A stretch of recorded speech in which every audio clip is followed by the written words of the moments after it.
John Yuzyk was born on a homestead in Rhine, Saskatchewan on April 19, 1913.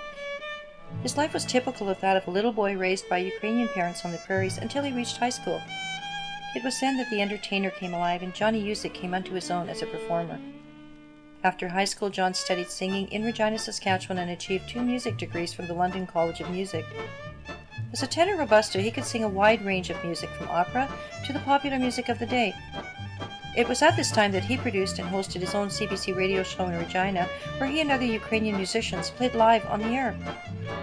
John enlisted in the Royal Canadian Air Force and continued to perform for troops in Canada until he was called to duty in London, England in 1942. He and a group of Ukrainian friends stationed in London organized a servicemen's club where thousands of soldiers found a place to go when they were on leave.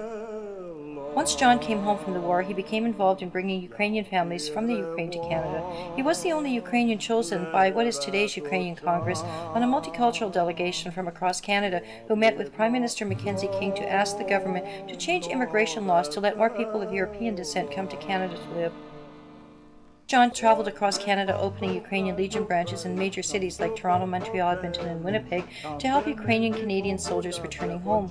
These branches hired many Ukrainian musicians to perform in their club rooms and continue to do so today. While establishing Ukrainian Legion branches in eastern Canada, John met and married Ann Katelko, a schoolteacher from Cudwood, Saskatchewan. The 1950s were devoted to a young family, and there was more for John to sing about now. He and Anne started a family and had 2 daughters, Mary Ann and Barbara Evangeline. They shared their interest in the Ukrainian culture, music, and education with their daughters, who both studied piano and singing and graduated from the University of Manitoba with degrees in arts and education. In the 1950s, John also got busy as campaign manager for friend and business partner Steve Juba, helping Steve win the civic election to be mayor of Winnipeg. The 1960s brought recorded music into John's life, and he made 2 albums and was guest vocalist on others. During the 1970s, John continued to entertain at Ukrainian festivals throughout Manitoba.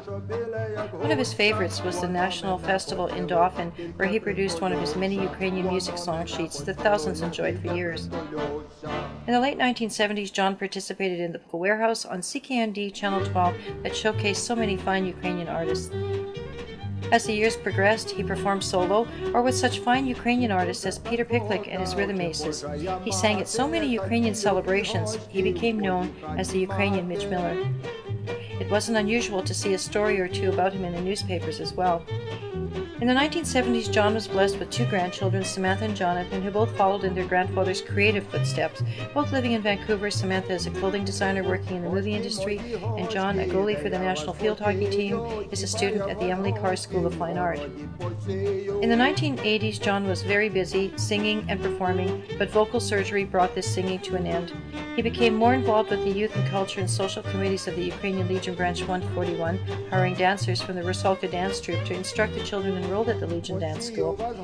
John also initiated Talent Night at the Legion 141 to give Ukrainian artists a venue where they could perform and gain experience to improve their musical skills. In the 1990s, John became involved in a project to build a war memorial in honor of the unknown Ukrainian soldier with a group of dedicated individuals from Dauphin, Manitoba, led by friend Peter Bielash. He was very proud when that committee chose to have his copyrighted Ukrainian translation of O Canada and his name etched right on the cenotaph. Also in the 1990s, the city of Winnipeg notified John that his street would be named after him, and he received a multicultural award from the Ukrainian Professional Business Club.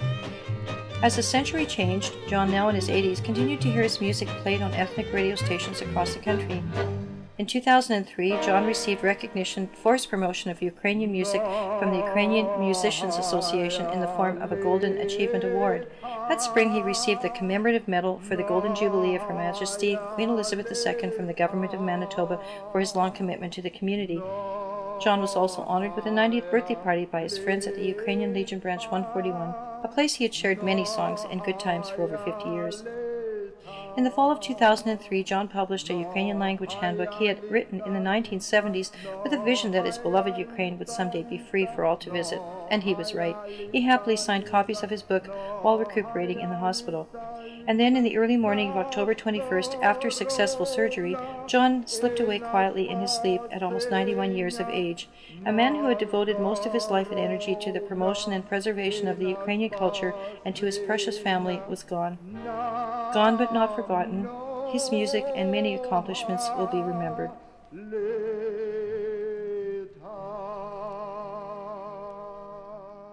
Вічна пам'ять.